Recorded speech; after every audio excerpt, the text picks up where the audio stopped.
आमचे सगळे उमेदवार हे खऱ्या अर्थानं सेवेकरी उमेदवार आहेत. आणि तुम्ही या दोघांचं काम तर पाहिलेलं आहे आणि या दोघांच्या अनुभवानं ताई पण आमच्या सोबत चांगलं काम करतील हा मला या निमित्ताने विश्वास आहे. पण मी आज पाटील साहेब शहरामध्ये फिरतोय गेल्या 4-5 दिवसापासून. मी तुम्हाला दाव्याने सांगतो 16 तारखेचा निकाल लागल्यानंतर सगळ्यात जास्त मतांना निवडून येणारे नगरसेवक कोण असतील तर 3 नगरसेवक असतील. त्यामुळे पुढची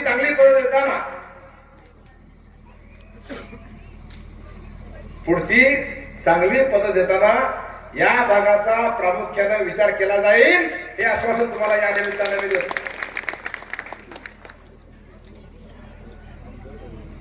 2-3 समस्यावर आपण बोलू. खऱ्या अर्थानं आपण औषधावरून आला काय नांदेडवरून आलात तर कामगार चौकात अडकतो, औषधावरून आलात तर छत्रपती चौकात अडकतो, बारशेवरून आला तर पीव्हीआर चौकात अडकतो, आंबेजवरून आला तर अहिल्यामाता चौकात अडकतो आणि शिवाई चौक तर भयंकरच आहे. 6:30 ते 8 च्या दरम्यान शिवाई चौकामधून निघायला 15 ते 20 मिनिट 30 मिनिट लागतात. त्यामुळे आम्ही ठरवलंय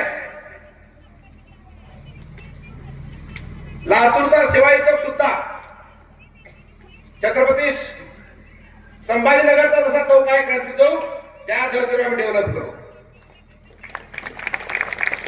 ट्रॅफिक समस्या मिळेल आणि स्मारकाचे सुशोभीकरण होईल अशा पद्धतीने आपण डेव्हलप करणार आहे. तिथलाच आर्किटेक्ट बोलवलं आहे, तिथलाच प्लॅनर बोलवलेला आहे आणि डिझाईन आपण तीच घेतोय. त्याचबरोबर जो खालून पूल गेलेला आहे अंडरग्राऊंड त्या पुलामध्ये पावसाळ्यामध्ये आतापर्यंत 10 ते 15 डेथ झालेले.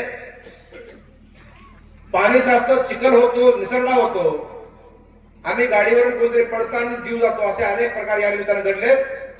ते एकतर बंद करावं लागेल किंवा ड्रेन करून पाणी काढून द्यावं लागेल. या दोन्ही पर्यायावर आमचा विचार चाललेला आहे.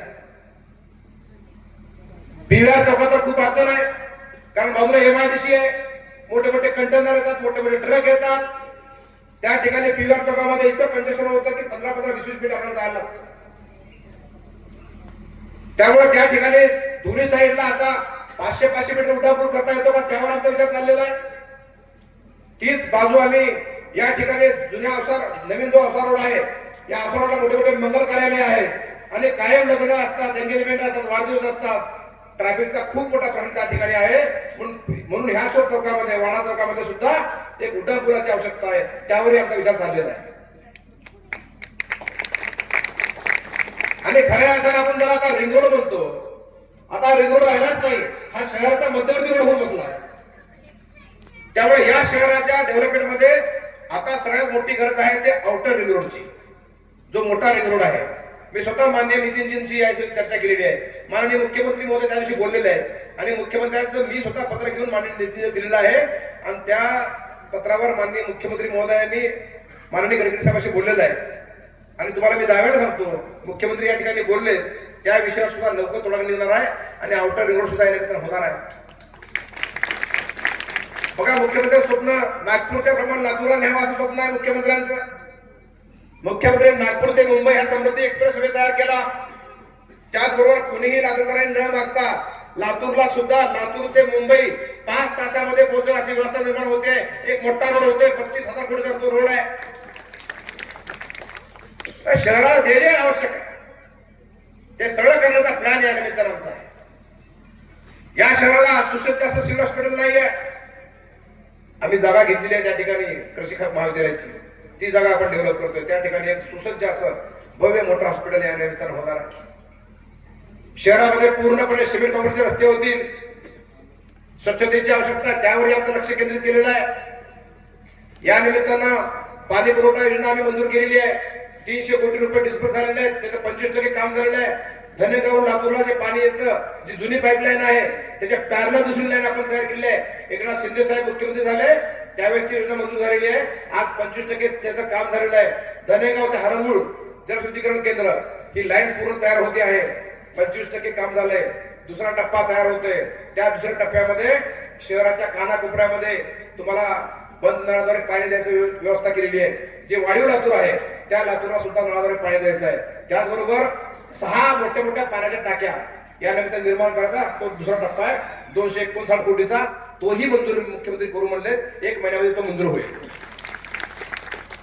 पुढचे 50 वर्ष लातूरला पाणी पुरवठा पाणी आम्ही व्यवस्था निर्माण करतो.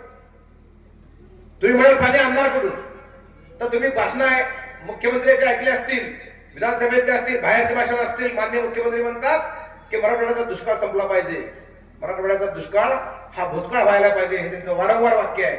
लातूर पुरतं नाही, संपूर्ण मराठवाड्याचा विचार हा मुख्यमंत्री करतात.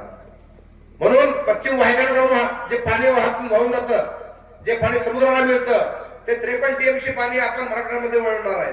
आणि ते पाणी 10 टीएमसी पाणी आपल्याला मिळणार आहे लातूर बीड उस्मानाबादला. आणि त्या पाण्याच्या माध्यमातून ते पाणी जायकवाडी जाईल, जायकवाडीतून धनेगावला येईल आणि धनेगाव लातूरला पाणी येईल. त्यावेळी तुम्हाला 24 तास पाणी उपलब्ध करून देऊ असा शब्द तुम्हाला या निमित्ताने मी देणार आहे. खूप काही बोलण्यासारखं आहे, खूप काही करण्यासारखं आहे. एकदा सत्ता देऊन बघा. मागच्या वेळी दिली आम्ही, त्यावेळेस सगळं जे करायचं ते केलं. या शहरामध्ये टॉयलेट होते, आम्ही टॉयलेट केले. लिंगायत स्मशानभूमीचा प्रश्न जो प्रलंबित होता कन्हेरीचा, पूर्ण स्मशानभूमी बांधून दिली, कंपाऊंड दिलं. तिथं लिटिगेशन झालेलं आहे म्हणून ते राहिलेलं आहे. 2 देशमुख मंत्र्यांनी लिटिगेशन केलेलं आहे, त्यामुळे तो प्रश्न प्रलंबित राहिलेला आहे. तोही प्रश्न मिटवून म्हणून मुख्यमंत्री बोललेले आहे. शादीखानाचा विषय असेल, शादीखाना म्हणून नारळ फोडली, आमदार झाले 2-3 वेळेस, पण शादीखाना आम्ही केला. अनेक विषय बोलता येतील. खरं म्हणजे मला पुढच्या सभेला जायचं आहे. या निमित्तानं अरविंद पाटील बोलणार आहेत, म्हणजे बसवराजी पाटील साहेब बोलणार आहेत. त्यानंतर मी जास्त न बोलता तुम्हाला विनंती करणार आहे, या भागाचा विकास आम्ही सगळे मिळून करू. आणि या भागामध्ये 3 लोकप्रिय नगरसेवक आपल्या पुढे आमचे कार्यकर्ते उभे आहेत. 15 तारखेला आपण सकाळी लाईन लावून मतदान करावं आणि कमळाच्या पुढचं बटन दाबून या तिन्ही उमेदवारांना आपण प्रचंड मताने निवडून द्यावं ही विनंती आपल्याला मी करतो. त्याचबरोबर अजून एक विनंती करतो की आपण आपल्या मोबाईल मध्ये किमान 2000 नंबर आहेत. प्रत्येकाच्या मोबाईल मध्ये 2000 नंबर आहेत. त्यातले किमान 100 तर नंबर शहराचे आहेत. त्या सगळ्या 100 जणांना विनंती करा की 15 तारखेला कमळ फुललं पाहिजे. या लातूर शहरामध्ये सगळीकडे आज कमळाची चर्चा आहे. अरे दिल्लीत कमळ आहे, मुंबईत कमळ आहे, लातूरला कमळ कमळ कमळ.